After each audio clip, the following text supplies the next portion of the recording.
نحمده ونصلي على رسوله الكريم اما بعد فاعوذ بالله من الشيطان الرجيم بسم الله الرحمن الرحيم رب اشرح لي صدري ويسر لي امري واحلل عقدة من لساني يفقهوا قولي۔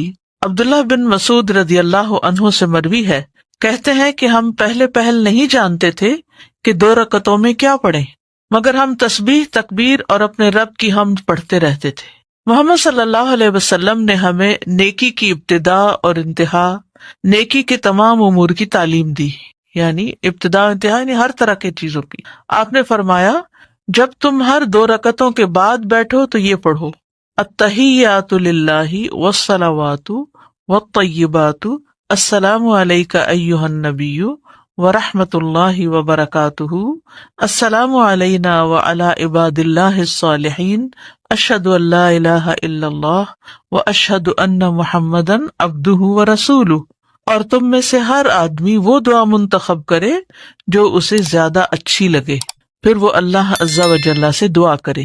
شیخ البانی کہتے ہیں کہ اس حدیث میں ایک اہم فائدہ یہ ہے کہ پہلے تشہد میں بھی دعا کرنا جائز ہے، یعنی 4 رکعتیں آپ پڑھ رہے ہیں تو آپ نے تشہد کے بعد اگر کوئی دعا کرنی ہے تو اس وقت بھی دعا کر سکتے ہیں۔ تیسری رکعت پڑھنا، تیسری رکعت کے لیے اٹھنا، یہ ہے نمبر 10۔ زمین پر ٹیک لگا کر اٹھنا، جیسے پہلی رکعت کے بعد اٹھتے ہوئے زمین پہ ٹیک لگائی تھی، ایسے ہی دوسری رکعت اور تشہد کے بعد زمین پر ٹیک لگا کر اٹھنا چاہیے۔ ازرق بن قیس سے مروی ہے، انہوں نے کہا میں نے ابن عمر کو دیکھا کہ جب آپ 2 رکعتوں سے کھڑے ہونے لگتے تو اپنے ہاتھوں کے ساتھ زمین پر ٹیک لگاتے، تو میں نے ان کے بیٹے اور ہم مجلس لوگوں سے کہا شاید یہ بڑھاپے کی وجہ سے ایسا کرتے ہیں۔ انہوں نے کہا کہ نہیں، لیکن اس کا طریقہ یہی ہے، بوڑھا ہو جوان ہو سبھی کو یہ طریقہ اختیار کرنا چاہیے۔ کیا کہ جب اٹھے تو زمین کا سہارا لے کر اٹھے، اور یہ سیف بھی ہے نا۔ اٹھتے ہوئے تکبیر کہنا، جب آپ 2 رکعتوں کے بعد اٹھتے تو اللہ اکبر کہتے، یعنی نبی صلی اللہ علیہ وسلم اللہ اکبر کہتے ہوئے اٹھتے۔ تکبیر کے ساتھ رفع یدین کرنا، ابن عمر رضی اللہ عنہما نے کہا کہ رسول اللہ صلی اللہ علیہ وسلم جب 2 رکعتیں پڑھ کر اٹھتے تو اللہ اکبر کہتے اور اپنے دونوں ہاتھوں کو اٹھاتے، یعنی رفع الیدین کرتے۔ یہ پہلی رکعت کے بعد نہیں تھا، یہ کب ہے؟ دوسری رکعت کے بعد، تیسری نہیں ہے، دوسری کے بعد جب اتحیات کے بعد کھڑے ہوئے ہیں اس وقت اللہ اکبر بھی کہی اور ساتھ ہاتھ بھی اٹھائے۔ کیسے ہاتھ اٹھانے؟ تکبیر تحریمہ کی طرح ہی ہاتھ اٹھانا۔ آپ جب 2 رکعتوں کے بعد اٹھتے تو اللہ اکبر کہتے اور اپنے دونوں ہاتھ اٹھاتے، حتیٰ کہ دونوں ہاتھ آپ کے کندھوں کے برابر آ جاتے، جیسا کہ شروع نماز کے وقت تکبیر کہتے تھے، جیسا کہ شروع نماز کے وقت تکبیر کہتے تھے۔ اسی طرح 2 رکعتوں کے بعد زمین سے اٹھتے ہوئے بھی اللہ اکبر کہہ کر ہاتھ اٹھاتے، تکبیر تحریمہ کی طرح۔ ابو ہریرہ رضی اللہ عنہ سے روایت ہے، انہوں نے کہا کہ رسول اللہ صلی اللہ علیہ وسلم جب نماز کے لیے تکبیر کہتے تو اپنے دونوں ہاتھوں کو کندھوں کے برابر لے جاتے، دونوں ہاتھوں کو کندھوں کے برابر لے جاتے، اور جب رکوع کرتے تو اسی طرح کرتے، اور جب رکوع سے سجدے کے لیے سر اٹھاتے تو اسی طرح کرتے، یعنی رفع الیدین کرتے، اور جب 2 رکعتوں کے بعد اٹھتے تو اسی طرح کرتے۔ ٹھیک ہے، تو پہلا کب ہوا؟ نماز شروع کرتے وقت، دوسرا کب ہوا؟ رکوع میں جاتے وقت، تیسرا کب ہوا؟ رکوع سے اٹھتے وقت، اور چوتھا کب ہوا؟ 2 رکعتوں کے بعد جب کھڑے ہوں۔ شابش۔ تیسری رکعت کو بھی پہلی 2 رکعتوں کی طرح ادا کرنا، پھر جب 2 رکعتوں میں بیٹھ کر اٹھتے تو بھی اللہ اکبر کہتے۔ الغرض آپ ہر رکعت میں اسی طرح کرتے یہاں تک کہ اپنی نماز سے فارغ ہو جاتے۔ ٹھیک ہے۔ چوتھی رکعت، 4 رکعت نماز میں چوتھی رکعت سے پہلے تھوڑی دیر بیٹھنا، یعنی تیسری رکعت کے بعد اٹھتے ہوئے ذرا سا بیٹھ کے اٹھنا، جیسے آپ نے کیا کب؟ پہلی رکعت کے بعد۔ شابش، ٹھیک ہے۔ پھر وہ تیسری رکعت کے لیے اٹھے۔ یہ تشہد اولی بھی اسی طرح نماز کا رکن ہے جس طرح اس کے بعد والا۔ اسی طرح اس وقت بھی جلسہ استراحت کرے جب وہ چوتھی رکعت کے لیے اٹھنے کا ارادہ کرے۔ تیسری رکعت کے لیے اٹھتے وقت تو آپ اتحیات سے اٹھ رہے ہیں، تو چوتھی رکعت سے پہلے آپ جلسہ استراحت سے اٹھیں گے، اس میں کچھ بھی نہیں پڑھنا ہوتا، لیکن وہ کھڑا ہونے سے پہلے اپنے بائیں پاؤں پر سیدھا ہو کر بیٹھ جائے۔ کہاں بیٹھنا ہے؟ بائیں پاؤں کے اوپر، یہاں تک کہ ہر جوڑ اپنی جگہ کی طرف لوٹ جائے۔ یعنی ہر جوڑ اپنی اپنی جگہ پر آ جائے. جب سکون سے بیٹھیں گے تو آ ہی جائے گا. مالک بن حویرث اللیثی کہتے ہیں کہ انہوں نے نبی صلی اللہ علیہ وسلم کو نماز پڑھتے دیکھا. جب آپ اپنی نماز کی طاق رکعت میں ہوتے تو اس وقت تک نہ اٹھتے جب تک سیدھے ہو کر اچھی طرح بیٹھ نہ لیتے. یعنی سجدے سے اٹھ کر ذرا سا ٹک کے بیٹھ کے پھر آپ کھڑے ہوتے. زمین پر سہارا لیتے ہوئے اٹھنا، زمین پر سہارا لیتے ہوئے اٹھنا. پھر وہ اپنے ہاتھوں کا سہارا لیتے ہوئے کھڑا ہو جیسا کہ اس نے دوسری رکعت میں اپنے لیے کیا تھا. صرف اللہ اکبر کہہ کر چوتھی رکعت کے لیے اٹھنا، رفع یدین نہیں کرنا. یہ پانچواں رفع یدین نہیں ہے، صرف 2 رکعتوں کے بعد ہوتا ہے، تیسری رکعت شروع کرنے سے پہلے، ورنہ نہیں. جب آپ چوتھی رکعت کے لیے اٹھنے کا ارادہ کرتے تو اللہ اکبر کہتے. یہی حکم آپ صلی اللہ علیہ وسلم نے اس شخص کو بھی دیا جس نے اپنی نماز کو بگاڑ لیا تھا. ٹھیک ہے نا، جس نے اپنی نماز کو بگاڑ لیا تھا. ابو سلمہ سے روایت ہے کہ ابو ہریرہ رضی اللہ عنہ انہیں نماز پڑھاتے تو جب بھی رکوع اور سجدے کے لیے جھکتے اور سجدے سے اٹھتے تو اللہ اکبر کہتے. جب نماز سے فارغ ہوتے تو فرماتے اللہ کی قسم یقیناً میں اپنی نماز میں تم سب سے بڑھ کر رسول صلی اللہ علیہ وسلم کے مشابہ ہوں. وہ نماز بگاڑنے والا کون تھا؟ جو جلدی جلدی پڑھا تھا. اور 3 دفعہ آپ نے اس سے کہا کہ صلی فإنک لم تصلی، جاؤ نماز پڑھو، تم نے نماز نہیں پڑھی، کیونکہ وہ ٹھیک سے نہیں پڑھ رہا تھا. سورۃ الفاتحہ کی قرات کرنا، یہ کون سی رکعت ہے؟ چوتھی. پھر وہ ہر تیسری اور چوتھی رکعت میں سورۃ الفاتحہ پڑھے گا کیونکہ اس کا پڑھنا واجب ہے. کیا ہے؟ اس کا پڑھنا واجب ہے. عطا سے روایت ہے کہ ابو ہریرہ رضی اللہ عنہ نے کہا ہر نماز میں قرات ہے، ہر نماز میں قرات ہے. تو جو قرات نبی صلی اللہ علیہ وسلم نے ہمیں سنائی ہم نے تمہیں سنائی، اور جو انہوں نے آہستہ آواز سے ہم سے مخفی رکھی ہم نے وہ تم سے مخفی رکھی. اور جس نے ام الکتاب پڑھ لی تو اس کے لیے وہ کافی ہے، اور جس نے اس سے زائد پڑھا تو وہ افضل ہے. کیا مطلب ہے اس کا؟ کہ خالی سورۃ الفاتحہ پڑھنا بھی کافی ہے، اور اگر کوئی شخص سورت کا اضافہ کرنا چاہے تو وہ بھی کر سکتا ہے، اس میں چوائس ہے. تو اب آپ سنت زندہ کرنے کے لیے کبھی چاہیں تو ایکسٹرا پڑھ لیں کوئی، اور چاہیں تو صرف سورۃ الفاتحہ تک ہی رہیں. دونوں طرح ٹھیک ہے. اس سے آپ کو دین کی وسعت سمجھ میں آتی ہے. ٹھیک ہے، دیکھیے زیادہ پڑھنے کا مطلب ہے زیادہ نیکیاں کمانا. جب قرآن کی قرات کریں گے تو ہر حرف پر 10 نیکیاں ملیں گی. ٹھیک ہے نا. بہرحال نماز تو دونوں طرح ہو جائے گی لیکن زیادہ پڑھنا افضل ہے. باقی رکعت پہلی 3 رکعات کی طرح ہی ادا کرنا. پھر جب 2 رکعتوں میں بیٹھ کر اٹھتے تو بھی اللہ اکبر کہتے. الغرض ہر رکعت میں اسی طرح کرتے یہاں تک کہ نماز سے فارغ ہو جاتے. جب 2 رکعتوں کے بعد تشہد پڑھ کے ہم تیسری کے لیے کھڑے ہوتے ہیں تو کھڑے ہوتے ہوئے اللہ اکبر کہنا ہے، ساتھ ساتھ اور بعد میں رفع الیدین کرنا ہے. یعنی جب آپ کھڑے ہوں گے تو کھڑے ہوتے ہوتے اللہ اکبر پڑھ لیں، اور کھڑے ہو کر آپ ہاتھ اٹھا سکتے. بعد میں بھی کر سکتے. جی ہاں، جو تکبیر تحریمہ تھی نا اس میں بھی یعنی اللہ اکبر کہہ کے ہاتھ اٹھا سکتے ہیں آپ. تو اسی طرح جب گھٹنوں سے اٹھیں گے تو ہم کیا کریں گے؟ سمع اللہ لمن حمدہ ربنا ولک، تو ساتھ ساتھ ہاتھ اٹھا لیں گے. ٹھیک ہے. نمبر 12 آخری تشہد. اس تشہد میں بیٹھنے کے طریقے. نمبر 1 دایاں پاؤں کھڑا کرنا اور بایاں پاؤں بچھا کر سرین زمین پر رکھنا، یعنی اپنے چوتڑ جو ہے وہ زمین پر رکھنا، پیٹھ کے ساتھ بیٹھنا. کیسے؟ دایاں پاؤں کھڑا کرنا، بایاں پاؤں بچھا دینا یعنی اس کو لٹا دینا، اور اس کے اوپر نہیں بیٹھنا بلکہ زمین پہ بیٹھنا. ٹھیک ہے. اس کو تورک بولتے ہیں.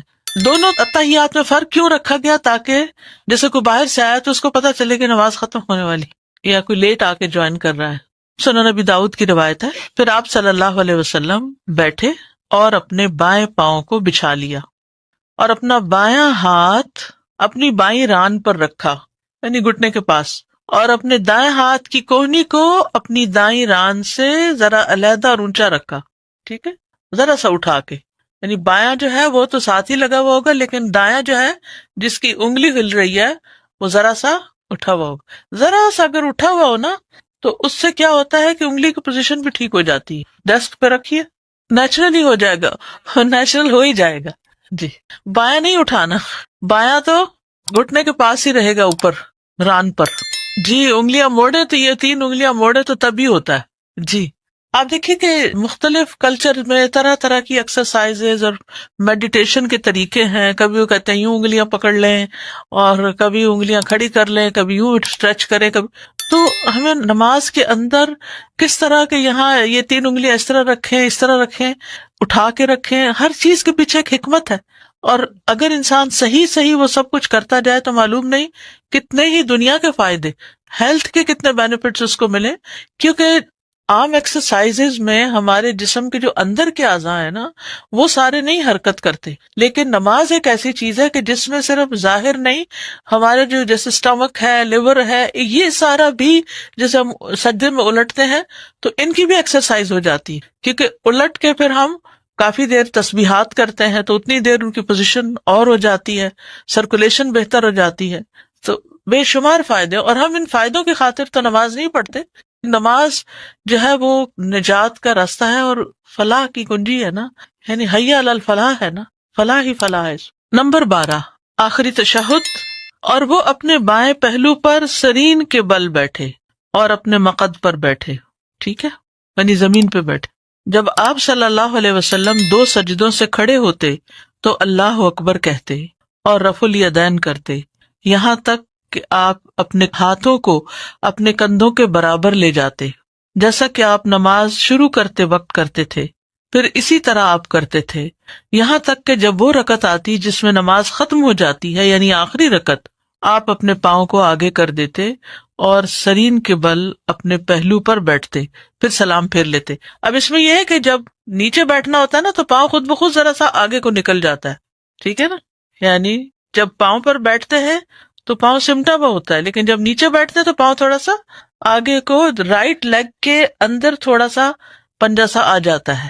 ٹھیک ہے، تو کوئی حرج نہیں. نمبر 2 بایاں پاؤں امیجن کیجئے ساتھ ساتھ دائیں ران اور پنڈلی کے درمیان کرنا. بایاں پاؤں دائیں ران اور پنڈلی کے درمیان کرنا. عامر بن عبداللہ بن زبیر اپنے والد سے روایت کرتے ہیں، انہوں نے کہا رسول اللہ صلی اللہ علیہ وسلم جب نماز میں بیٹھتے تو اپنا بایاں پاؤں اپنی ران اور اپنی پنڈلی کے درمیان کر لیتے، یہ جو ابھی میں نے پوزیشن بتائی، اور اپنا دایاں پاؤں بچھا لیتے. دایاں پاؤں کھڑا نہیں کرتے تھے بلکہ پیچھے کر لیتے، اور اپنا بایاں ہاتھ اپنے بائیں گھٹنے پر اور دایاں ہاتھ دائیں ران پر رکھ لیتے تھے اور اپنی شہادت والی انگلی سے اشارہ کرتے تھے. اب آپ دیکھیے کہ جب آپ اس طرح بیٹھتے ہیں نا تو آپ کا دایاں ہاتھ آپ کے دائیں گھٹنے تک نہیں پوری طرح جاتا، اور ویسے بھی آپ نے اس کا 53 بنانا ہوتا ہے تو وہ آپ گھٹنے کے اوپر نہیں رکھیں گے، اس میں تو انگلی کہاں چلی جائے گی، زمین کی طرف چلی جائے گی. آپ اس کو اوپر رکھیں گے، بائیں ہاتھ سے بایاں گھٹنا تھامیں گے، لیکن رائٹ ہینڈ جو ہے اس کی پوزیشن کیا ہوگی، ران ہوگی، ران کے اوپر رکھیں گے، ٹانگ پہ رکھیں گے. ہپ پہ جب پریشر آئے گا نا تو یہ پوزیشن خود ہی بن جائے گی، تو اس وقت آپ کو یہ سبق یاد آ جائے گا، اوہ اچھا ایسے کرنا تھا. رسول اللہ صلی اللہ علیہ وسلم جب نماز میں بیٹھتے تو اپنا بایاں پاؤں اپنی ران اور پنڈلی کے درمیان کر لیتے، دایاں پاؤں بچھا لیتے. اب پہلے تو کھڑا کرتے نا، اب یہاں دایاں بچھا ہوا پیچھے کو ہے، اور اپنا بایاں ہاتھ اپنے بائیں گھٹنے پر ٹھیک ہے، اور اپنا دایاں ہاتھ اپنی دائیں ران پر رکھ لیتے اور اپنی شہادت والی انگلی سے اشارہ کرتے. تیسری پوزیشن دونوں پاؤں ایک جانب نکالنا. یہ یاد رکھیے کہ گھٹنا زمین پر ہی رہنا چاہیے. ٹھیک ہے، یعنی یوں کر کے دونوں پاؤں ایک طرف آ جائیں گے، بس اس میں اسٹینڈنگ نہیں ہے نا، ہاتھ اسی طرح ہی ہے. غور سے حدیث سنیے. محمد بن عمر عامری سے مروی ہے، کہتے ہیں کہ میں اصحاب رسول صلی اللہ علیہ وسلم کی ایک مجلس میں تھا تو وہاں رسول اللہ صلی اللہ علیہ وسلم کی نماز کا ذکر شروع ہو گیا. ابو حمید رضی اللہ عنہ نے کہا اور مذکورہ حدیث کا کچھ حصہ بیان کیا، اور اس میں کہا آپ صلی اللہ علیہ وسلم جب رکوع کرتے تو اپنی ہتھیلیوں سے اپنے گھٹنوں کو پکڑ لیتے اور اپنی انگلیوں کو کھول لیتے اور اپنی کمر کو دوہرا کرتے، یعنی بینڈ کرتے. سر نہ تو اٹھایا ہوتا تھا اور نہ اپنے رخسار کو ادھر ادھر موڑا ہوتا تھا، بلکہ سیدھا قبلہ رخ ہوتا. مزید کہا جب 2 رکعتوں کے بعد بیٹھتے تو اپنے بائیں پاؤں کے تلوے پر بیٹھتے اور دائیں کو کھڑا کر لیتے، اور جب چوتھی رکعت میں بیٹھتے تو اپنی بائیں ران کو زمین پر ٹکا دیتے اور دونوں پاؤں ایک جانب نکال لیتے. ٹھیک ہے. اچھا، اس میں بڑی سہولت ہے ان لوگوں کے لیے جن کا جسم بھاری ہو، یا بعض لوگ ایسے ہوتے ہیں کہ ان کے پاؤں کی انگلیاں سیدھی برابر نہیں ہوتی، یوں نہیں ہوتی بلکہ یوں ہوتی ہیں. اب جب وہ زمین پہ ٹکاتے ہیں اس طرح کرتے ہیں تو انگوٹھا اور ساتھ والی انگلی تو لگتی ہے، باقی سب انگلیاں اٹھی ہوئی ہوتی ہیں، اور اس میں 2 انگلیوں کے اوپر پورا بوجھ آ رہا ہو تو بڑی مشکل بھی ہو جاتی. ٹھیک ہے، تو دونوں پاؤں ایک طرف نکل جائے تو آسانی ہو جاتی ہے۔ تشہد میں دعا کی اہمیت، یہ بڑا اہم مقام ہے دعا کرنے کا، جس سے اکثر لوگ غافل ہیں، انہیں پتہ ہی نہیں کہ یہ کتنی قبولیت کا وقت ہے۔ ابو امامہ رضی اللہ عنہ سے روایت ہے، کہتے ہیں کہ رسول اللہ صلی اللہ علیہ وسلم سے پوچھا گیا، اے اللہ کے رسول، کون سی دعا زیادہ سنی جاتی ہے؟ آپ نے فرمایا، رات کے آخری حصے میں اور فرض نمازوں کے آخر میں۔ فرض نمازوں کے آخر میں سلام سے پہلے مانگی جانے والی دعا۔ دبر الصلاۃ، عربی عبارت دیکھیے، قال جوف اللیل الآخری، یہ ہے اوپر، ودبر الصلاۃ المکتوبات، اور ظاہر سے معلوم ہوتا ہے کہ دبر الصلاۃ سے مراد سلام پھیرنے سے پہلے۔ یہ معنی کیوں لیا گیا ہے؟ دبر کا لفظ دو چیزوں پہ بولا جاتا ہے۔ نمبر ایک، کسی چیز کے آخری حصے پر، دبر پیٹھ کو کہتے ہیں نا، اور نمبر دو، جو آخر سے پہلے ہو اس پر بولا جاتا ہے۔ اور دبر کا لفظ نماز کے متعلق وارد ہوا ہے، اس سے مراد نماز کا بعد والا حصہ ہے، نماز ہی کا بعد والا حصہ، نہیں سمجھ آئی؟ یعنی نماز کا بالکل آخری حصہ سلام سے پہلے۔ اور یہ لفظ مطلق آیا ہے، یہ بھی ایک رائے ہے کہ یہ لفظ جو ہے دبر الصلاۃ، یہ اوپن ہے، بس اس میں نماز میں سلام پھیرنے سے پہلے کا حصہ اور بعد کا حصہ بھی داخل ہے۔ یعنی اگر کسی نے پہلے نہیں دعا پڑھی یا کم اس کو یاد ہے تو سلام پھیرنے کے بعد بھی وہ مانگے گا تو یہ بھی قبولیت کا وقت ہے۔ قال ابن القیم رحمہ اللہ، ابن القیم رحمہ اللہ زاد المعاد میں کہتے ہیں کہ احادیث کے الفاظ دبر الصلاۃ سے مراد سلام سے پہلے اور سلام کے بعد دونوں ہو سکتے ہیں، سلام سے پہلے بھی اور سلام کے بعد بھی۔ ابن تیمیہ سلام سے پہلے ہونے کو ترجیح دیتے تھے، ابن قیم ہی کہتے ہیں، تو میں نے ان سے اس کے بارے میں سوال کیا، استفسار کیا، اس کی وضاحت چاہی، تفسیر مانگی۔ استفسار کا کیا مطلب ہے؟ تفسیر طلب کی۔ تو انہوں نے کہا کسی بھی چیز کی دبر اسی میں شامل ہوتی ہے، کسی بھی چیز کی دبر اس میں شامل ہوتی ہے، جیسے دبر الحیوان، حیوان کی پیٹھ حیوان ہی میں شامل ہے۔ اہل علم اس بارے میں ایک اصول ذکر کرتے ہیں کہ اگر احادیث میں دبر الصلاۃ کی قید کے ساتھ آنے والے تسبیح، تحمید، تکبیر اور آیت الکرسی یا معوذات جیسے ذکر و اذکار ہوں تو اس وقت دبر الصلاۃ سے مراد نماز کے بعد کا وقت ہوگا، کیونکہ سبحان اللہ، الحمدللہ، اللہ اکبر اور آیت الکرسی وغیرہ ہم کہاں پڑھتے ہیں؟ نماز کے اندر نہیں پڑھتے بلکہ باہر پڑھتے ہیں۔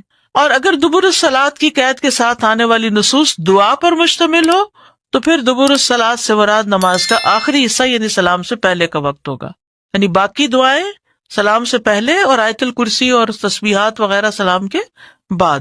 لیکن اگر کسی نص میں دعا سے متعلق واضح ہو جائے کہ وہ دعا سلام کے بعد ہی کرنی ہے، جیسے کہ آپ صلی اللہ علیہ وسلم کا فرمان ہے، سلام کے بعد 3 بار استغفر اللہ کہو، کہتے ہیں نا اللہ اکبر، استغفر اللہ، استغفر اللہ، استغفر اللہ، تو یہ آپ نے خود اس کے بارے میں ہمیں بتایا کہ یہ سلام پھیر کر ہی کہا جائے گا۔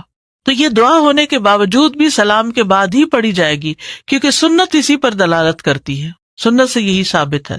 شیخ ابن باز سے سوال کیا گیا کہ جن احادیث میں دبر الصلاۃ کے بعد کثرت سے دعا اور ذکر اذکار کی ترغیب دی گئی ہے، ان میں دبر الصلاۃ سے کیا مراد ہے؟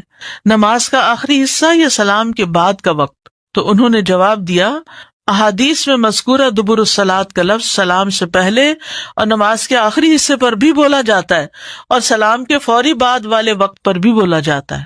تو یہ دونوں اوقات بڑے قیمتی ہیں، کیونکہ اب انعام لینے کی باری آئی نا، ساری محنت تو آپ نے کر لی۔ اس بارے میں صحیح احادیث موجود ہیں، اور ان میں سے دعا کے ساتھ تعلق رکھنے والی احادیث میں دبر الصلاۃ سے اکثر طور پر نماز کا آخری حصہ مراد ہے، یعنی سلام سے پہلے کا وقت۔ شیخ ابن عثیمین کہتے ہیں کہ اس مسئلے میں غور و فکر کرنے والے کے لیے یہ بات واضح ہو جائے گی کہ دبر الصلاۃ کی قید کے ساتھ بیان کیا جانے والا اگر ذکر ہے تو وہ نماز کے بعد ہے، ٹھیک ہے، اور اگر وہ دعا ہے تو سلام سے پہلے ہے، ٹھیک ہے، سمجھ میں آ رہی ہے۔ تشہد میں پسند کی دعا پڑھنے کا اختیار ہے۔ عبداللہ بن مسعود کہتے ہیں کہ جب ہم نبی صلی اللہ علیہ وسلم کے ساتھ نماز پڑھتے تو ہم قعدہ کہتے ہیں تشہد کے لیے بیٹھنا، یہ کہا کرتے تھے، السلام علی اللہ من عبادہ السلام علی فلان و فلان، اس کے بندوں کی طرف سے اللہ پر سلام ہو اور فلاں پر۔ تو نبی صلی اللہ علیہ وسلم نے فرمایا یہ نہ کہو اللہ پر سلام ہو، کیونکہ اللہ تو خود سلام ہے، یعنی لوگ اللہ کو سلام بھیجنے لگتے تھے اس وقت، تو آپ نے اس سے منع کیا کہ اللہ تعالیٰ تو خود السلام ہے، بلکہ یہ کہو التحیات للہ والصلوات والطیبات السلام علیکہ ایھا النبی آخر تک. اس کے بعد دعا کا اختیار ہے، جو اسے پسند ہو وہ مانگے. یعنی درود شریف تو آبویسلی پڑھنا ہوگا، کیونکہ درود شریف کے بغیر نماز نہیں ہوتی. اپنے نفس پر کیے ظلم کو تسلیم کرتے ہوئے بخشش مانگنا. ابو بکر صدیق رضی اللہ عنہ سے روایت ہے کہ انہوں نے رسول اللہ صلی اللہ علیہ وسلم سے کہا، مجھے ایسی دعا سکھا دیں جو میں اپنی نماز میں مانگا کروں. آپ نے فرمایا، کہو اللہم انی ظلمت نفسی ظلما کثیرا ولا یغفر الذنوب الا انت. اگلے پچھلے ظاہر گناہوں کی معافی کا سوال. آپ آخر میں تشہد اور سلام کے درمیان فرماتے اللہم اغفر لی ما قدمت وما اخرت، آخر تک. 4 چیزوں کی پناہ. رسول اللہ صلی اللہ علیہ وسلم نے فرمایا، جب تم میں سے کوئی آخری تشہد پڑھ کر فارغ ہو تو اللہ سے 4 چیزوں کی پناہ مانگے. اللہم انی اعوذ بک من عذاب جہنم ومن عذاب القبر ومن فتنۃ المحیا والممات ومن شر مسیح الدجال. نبی صلی اللہ علیہ وسلم کا قرآن کی سورت کی طرح اس دعا کو سکھانا، یہ جو 4 چیزوں کی پناہ ہے نا. پھر طاؤس رحمہ اللہ اپنے بیٹے کو اس دعا کے نہ پڑھنے کی وجہ سے دوبارہ نماز پڑھانا کہ یہ دعا کیوں نہیں پڑھی تم نے نماز میں. امام مسلم بن حجاج فرماتے ہیں کہ مجھے طاؤس کی یہ بات پہنچی کہ انہوں نے اپنے بیٹے سے کہا کہ اپنی نماز میں کیا تم نے یہ دعا مانگی ہے؟ اس نے جواب میں کہا نہیں. تو طاؤس نے فرمایا کہ اپنی نماز دوبارہ پڑھو، کیونکہ طاؤس نے اسے 3 یا 4 راویوں سے نقل کیا کہ اتنی تاکید ہے اس دعا کے پڑھنے کی. کون سی دعا؟ اللہم انی اعوذ بک من عذاب القبر واعوذ بک من عذاب جہنم واعوذ بک من فتنۃ المسیح الدجال واعوذ بک من فتنۃ المحیا والممات. بالکل کیسی تربیت کی انہوں نے. ہماری نگاہ تو ہوتی کھایا کہ نہیں کھایا، پڑھا کہ نہیں پڑھا. نماز میں وہ نہیں، اسکول کا پڑھا یا نہیں پڑھا وہ ضرور دیکھتے ہیں، بعض تو وہ بھی نہیں دیکھتے. کسی کہنے والے نے آپ سے عرض کیا کہ آپ صلی اللہ علیہ وسلم تو قرض سے بہت ہی زیادہ پناہ مانگتے ہیں، قرضے سے. اس پر آپ نے فرمایا کہ جب کوئی مقروض ہو جائے تو جب وہ بات کرتا ہے تو جھوٹ بولتا ہے اور وعدہ کرتا ہے تو خلاف ورزی کرتا ہے. تو اس لیے قرضے سے بھی پناہ مانگنی چاہیے کہ اللہ ہمیں مقروض نہ کرنا. بخل، بزدلی اور دنیا کے فتنوں سے پناہ. سعد رضی اللہ عنہ اپنے بیٹوں کو یہ کلمات سکھاتے جس طریقے سے معلم بچوں کو سکھاتا، اور کہتے کہ رسول اللہ صلی اللہ علیہ وسلم ان کلمات کے ساتھ ہر نماز کے آخر میں پناہ طلب کرتے تھے. اللہم انی اعوذ بک من البخل، آخر تک. راوی کہتے ہیں میں نے یہ حدیث مصعب سے بیان کی تو انہوں نے اس کی تصدیق کی. اللہ سے ملاقات اور اس کے چہرے کو دیکھنے کا سوال. عطا بن صاحب نے اپنے والد سے روایت کی، انہوں نے کہا عمار بن یاسر نے ہمیں نماز پڑھائی تو مختصر نماز پڑھائی. بعض لوگوں نے ان سے کہا کہ آپ نے ہلکی یا مختصر نماز پڑھی ہے، تو انہوں نے کہا کہ اس کے باوجود کہ میں نے اس میں کئی وہ دعائیں پڑھ لی ہیں جن کو میں نے رسول اللہ صلی اللہ علیہ وسلم سے سنا ہے. جس وقت وہ کھڑے ہوئے تو لوگوں میں سے ایک شخص ان کے پیچھے گئے، وہ ابئی تھے، لیکن انہوں نے اپنے آپ کو چھپانے کی کوشش کی اور وہ دعا ان سے دریافت کی. پھر واپس آئے اور لوگوں کو اس دعا کے بارے میں بتایا، اور وہ دعا تھی اللہم بعلمک الغیب وقدرتک علی الخلق، آخر تک. اللہ کی وحدانیت کا اقرار کر کے گناہوں کی بخشش کا سوال. محجن بن الادرع روایت کرتے ہیں، وہ بیان کرتے ہیں کہ رسول اللہ صلی اللہ علیہ وسلم مسجد میں تشریف لے گئے. ایک آدمی اپنی نماز پوری کر کے تشہد پڑھنے میں مشغول تھا. اس نے کہا اللہم انی اسألک یا اللہ بانک الواحد الاحد. رسول اللہ صلی اللہ علیہ وسلم نے 3 بار فرمایا اس کو بخش دیا گیا، اس کو بخش دیا گیا، اس کو بخش دیا گیا. پھر اسماء اللہ الحسنی سے اللہ کو پکارنا. کس سے پکارنا؟ اسماء اللہ الحسنی. جیسے قرآن مجید میں آتا نا وَلِلَّهِ الْأَسْمَاءُ الْحُسْنَى فَادْعُوهُ بِهَا. اللہ کے ہیں اچھے اچھے نام، تم اسے ان ناموں سے پکارو. انس بن مالک سے روایت ہے، کہتے ہیں کہ میں رسول اللہ صلی اللہ علیہ وسلم کے پاس بیٹھا ہوا تھا اور ایک آدمی وہاں پر کھڑا نماز پڑھ رہا تھا. جب اس نے رکوع، سجدہ اور تشہد کیا تو دعا مانگنے لگا. اس نے اپنی دعا میں کہا اللہم انی اسألک بان لک الحمد لا الہ الا انت، آخر تک. پھر رسول اللہ صلی اللہ علیہ وسلم نے اپنے صحابہ سے فرمایا کیا تم جانتے ہو کہ اس نے کن لفظوں میں دعا مانگی؟ انہوں نے کہا اللہ اور اس کا رسول ہی سب سے زیادہ جانتے ہیں. آپ نے فرمایا اس ذات کی قسم جس کے ہاتھ میں میری جان ہے. اس نے اللہ سے اس کے عظیم نام کی دعا کی کہ جب اس کے ساتھ اللہ کو پکارا جائے تو وہ ضرور جواب دیتا ہے، اور جب اس کے ساتھ مانگا جائے تو وہ ضرور عطا کرتا ہے. اور ہم کون سی پڑھتے ہیں؟ بس رب اجعلنی مقیم الصلاۃ ومن ذریتی. صلاۃ کا معنی کیا ہے؟ دعا. تو اس میں دعائیں تو بہت ہونی چاہیے اور دعاؤں کی قبولیت کا بھی وقت ہے، لیکن ہم خود نہیں مانگتے، دوسروں سے کہتے رہتے ہیں. آپ میرے لیے دعا کیجیے اور دعا میں ضرور یاد رکھیے، نام لے کے کیجیے. اوروں کو تاکید کرتے ہیں اتنی محنت اپنے اوپر کر لیں. ڈاکٹر فرحت ہاشمی صاحبہ کے مستند بیانات سننے کے لیے ہمارے چینل قرآنک پلس کو سبسکرائب کریں. یہاں قرآن و حدیث کی روشنی میں حقیقی رہنمائی اور روحانی ترقی کے خزانے ملیں گے. ابھی جڑیں اور دین کو گہرائی سے سمجھیں. نحمدہ ونصلی علی رسولہ الکریم، اما بعد فاعوذ باللہ من الشیطان الرجیم، بسم اللہ الرحمن الرحیم. رب اشرح لی صدری ویسر لی امری واحلل عقدۃ من لسانی یفقہوا قولی. عبداللہ بن مسعود رضی اللہ عنہ سے مروی ہے، کہتے ہیں کہ ہم پہل نہیں جانتے تھے کہ 2 رکعتوں میں کیا پڑھیں، مگر ہم تسبیح، تکبیر اور اپنے رب کی حمد پڑھتے رہتے تھے. محمد صلی اللہ علیہ وسلم نے ہمیں نیکی کی ابتدا اور انتہا، نیکی کے تمام امور کی تعلیم دی، یعنی ابتدا و انتہا یعنی ہر طرح کی چیزوں کی. آپ نے فرمایا جب تم ہر 2 رکعتوں کے بعد بیٹھو تو یہ پڑھو: التحیات للہ والصلوات والطیبات، السلام علیک ایہا النبی ورحمۃ اللہ وبرکاتہ، السلام علینا وعلی عباد اللہ الصالحین، اشہد ان لا الہ الا اللہ واشہد ان محمدا عبدہ ورسولہ. اور تم میں سے ہر آدمی وہ دعا منتخب کرے جو اسے زیادہ اچھی لگے، پھر وہ اللہ عز و جل سے دعا کرے. شیخ البانی کہتے ہیں کہ اس حدیث میں ایک اہم فائدہ یہ ہے کہ پہلے تشہد میں بھی دعا کرنا جائز ہے. یعنی 4 رکعتیں آپ پڑھ رہے ہیں تو آپ نے تشہد کے بعد اگر کوئی دعا کرنی ہے تو اس وقت بھی دعا کر سکتے ہیں. تیسری رکعت پڑھنا، تیسری رکعت کے لیے اٹھنا، یہ ہے نمبر 10. زمین پر ٹیک لگا کر اٹھنا، جیسے پہلی رکعت کے بعد اٹھتے ہوئے زمین پہ ٹیک لگائی تھی، ایسے ہی دوسری رکعت اور تشہد کے بعد زمین پر ٹیک لگا کر اٹھنا چاہیے. ازرق بن قیس سے مروی ہے، انہوں نے کہا میں نے ابن عمر کو دیکھا کہ جب آپ 2 رکعتوں سے کھڑے ہونے لگتے تو اپنے ہاتھوں کے ساتھ زمین پر ٹیک لگاتے. تو میں نے ان کے بیٹے اور ہم مجلس لوگوں سے کہا شاید یہ بڑھاپے کی وجہ سے ایسا کرتے ہیں. انہوں نے کہا کہ نہیں، لیکن اس کا طریقہ یہی ہے، بوڑھا ہو جوان ہو سبھی کو یہ طریقہ اختیار کرنا چاہیے. کیا کہ جب اٹھے تو زمین کا سہارا لے کر اٹھے، اور یہ سیف بھی ہے نا. اٹھتے ہوئے تکبیر کہنا، جب آپ 2 رکعتوں کے بعد اٹھتے تو اللہ اکبر کہتے، یعنی نبی صلی اللہ علیہ وسلم اللہ اکبر کہتے ہوئے اٹھتے. تکبیر کے ساتھ رفع یدین کرنا. ابن عمر رضی اللہ عنہما نے کہا کہ رسول اللہ صلی اللہ علیہ وسلم جب 2 رکعتیں پڑھ کر اٹھتے تو اللہ اکبر کہتے اور اپنے دونوں ہاتھوں کو اٹھاتے، یعنی رفع الیدین کرتے. یہ پہلی رکعت کے بعد نہیں تھا، یہ کب ہے؟ دوسری رکعت کے بعد، تیسری نہیں ہے. دوسری کے بعد جب اتحیات کے بعد کھڑے ہوئے اس وقت اللہ اکبر بھی کہی اور ساتھ ہاتھ بھی اٹھائے. کیسے ہاتھ اٹھانے؟ تکبیر تحریمہ کی طرح ہی ہاتھ اٹھانا. آپ جب 2 رکعتوں کے بعد اٹھتے تو اللہ اکبر کہتے اور اپنے دونوں ہاتھ اٹھاتے، حتیٰ کہ دونوں ہاتھ آپ کے کندھوں کے برابر آ جاتے، جیسا کہ شروع نماز کے وقت تکبیر کہتے تھے.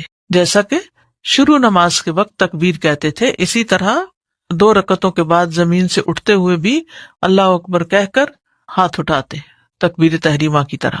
ابو ہریرہ رضی اللہ عنہ سے روایت ہے، انہوں نے کہا کہ رسول اللہ صلی اللہ علیہ وسلم جب نماز کے لیے تکبیر کہتے تو اپنے دونوں ہاتھوں کو کندھوں کے برابر لے جاتے، دونوں ہاتھوں کو کندھوں کے برابر لے جاتے، اور جب رکوع کرتے تو اسی طرح کرتے، اور جب رکوع سے سجدے کے لیے سر اٹھاتے تو اسی طرح کرتے، یعنی رفع الیدین کرتے، اور جب 2 رکعتوں کے بعد اٹھتے تو اسی طرح کرتے. ٹھیک ہے، تو پہلا کب ہوا؟ نماز شروع کرتے وقت. دوسرا کب ہوا؟ رکوع میں جاتے وقت. تیسرا کب ہوا؟ رکوع سے اٹھتے وقت. اور چوتھا کب ہوا؟ 2 رکعتوں کے بعد جب کھڑے ہوں. شابش. تیسری رکعت کو بھی پہلی 2 رکعتوں کی طرح ادا کرنا. پھر جب 2 رکعتوں میں بیٹھ کر اٹھتے تو بھی اللہ اکبر کہتے. الغرض آپ ہر رکعت میں اسی طرح کرتے یہاں تک کہ اپنی نماز سے فارغ ہو جاتے. ٹھیک ہے. چوتھی رکعت. 4 رکعت نماز میں چوتھی رکعت سے پہلے تھوڑی دیر بیٹھنا، یعنی تیسری رکعت کے بعد اٹھتے ہوئے ذرا سا بیٹھ کے اٹھنا، جیسے آپ نے کیا کب؟ پہلی رکعت کے بعد. شابش. ٹھیک ہے. پھر وہ تیسری رکعت کے لیے اٹھے. یہ تشہد اولیٰ بھی اسی طرح نماز کا رکن ہے جس طرح اس کے بعد والا. اسی طرح اس وقت بھی جلسہ استراحت کرے جب وہ چوتھی رکعت کے لیے اٹھنے کا ارادہ کرے. تیسری رکعت کے لیے اٹھتے وقت تو آپ اتحیات سے اٹھ رہے ہیں، تو چوتھی رکعت سے پہلے آپ جلسہ استراحت سے اٹھیں گے، اس میں کچھ بھی نہیں پڑھنا ہوتا. لیکن وہ کھڑا ہونے سے پہلے اپنے بائیں پاؤں پر سیدھا ہو کر بیٹھ جائے. کہاں بیٹھنا ہے؟ بائیں پاؤں کے اوپر، یہاں تک کہ ہر جوڑ اپنی جگہ کی طرف لوٹ جائے، یعنی ہر جوڑ اپنی اپنی جگہ پر آ جائے. جب سکون سے بیٹھیں گے تو آ ہی جائے گا. مالک بن حویرث اللیثی کہتے ہیں کہ انہوں نے نبی صلی اللہ علیہ وسلم کو نماز پڑھتے دیکھا. جب آپ اپنی نماز کی طاق رکعت میں ہوتے تو اس وقت تک نہ اٹھتے جب تک سیدھے ہو کر اچھی طرح بیٹھ نہ لیتے، یعنی سجدے سے اٹھ کر ذرا سا ٹک کے بیٹھ کے پھر آپ کھڑے ہوتے. زمین پر سہارا لیتے ہوئے اٹھنا، زمین پر سہارا لیتے ہوئے اٹھنا. پھر وہ اپنے ہاتھوں کا سہارا لیتے ہوئے کھڑا ہو جیسا کہ اس نے دوسری رکعت میں اپنے لیے کیا تھا. صرف اللہ اکبر کہہ کر چوتھی رکعت کے لیے اٹھنا، رفع یدین نہیں کرنا. یہ پانچواں رفع یدین نہیں ہے، صرف 2 رکعتوں کے بعد ہوتا ہے، تیسری رکعت شروع کرنے سے پہلے، ورنہ نہیں. جب آپ چوتھی رکعت کے لیے اٹھنے کا ارادہ کرتے تو اللہ اکبر کہتے. یہی حکم آپ صلی اللہ علیہ وسلم نے اس شخص کو بھی دیا جس نے اپنی نماز کو بگاڑ لیا تھا. ٹھیک ہے نا، جس نے اپنی نماز کو بگاڑ لیا تھا. ابو سلمہ سے روایت ہے کہ ابو ہریرہ رضی اللہ عنہ انہیں نماز پڑھاتے تو جب بھی رکوع اور سجدے کے لیے جھکتے اور سجدے سے اٹھتے تو اللہ اکبر کہتے. جب نماز سے فارغ ہوتے تو فرماتے، اللہ کی قسم یقیناً میں اپنی نماز میں تم سب سے بڑھ کر رسول صلی اللہ علیہ وسلم کے مشابہ ہوں. وہ نماز بگاڑنے والا کون تھا؟ جو جلدی جلدی پڑھا تھا. اور 3 دفعہ آپ نے اس سے کہا کہ صلی فإنک لم تصلی، جاؤ نماز پڑھو، تم نے نماز نہیں پڑھی، کیونکہ وہ ٹھیک سے نہیں پڑھ رہا تھا. سورۃ الفاتحہ کی قرات کرنا، یہ کون سی رکعت ہے؟ چوتھی. پھر وہ ہر تیسری اور چوتھی رکعت میں سورۃ الفاتحہ پڑھے گا، کیونکہ اس کا پڑھنا واجب ہے. کیا ہے؟ اس کا پڑھنا واجب ہے. عطا سے روایت ہے کہ ابو ہریرہ رضی اللہ عنہ نے کہا، ہر نماز میں قرات ہے، ہر نماز میں قرات ہے. تو جو قرات نبی صلی اللہ علیہ وسلم نے ہمیں سنائی ہم نے تمہیں سنائی، اور جو انہوں نے آہستہ آواز سے ہم سے مخفی رکھی ہم نے وہ تم سے مخفی رکھی. اور جس نے ام الکتاب پڑھ لی تو اس کے لیے وہ کافی ہے، اور جس نے اس سے زائد پڑھا تو وہ افضل ہے. کیا مطلب ہے اس کا؟ کہ خالی سورۃ الفاتحہ پڑھنا بھی کافی ہے، اور اگر کوئی شخص سورت کا اضافہ کرنا چاہے تو وہ بھی کر سکتا ہے، اس میں چوائس ہے.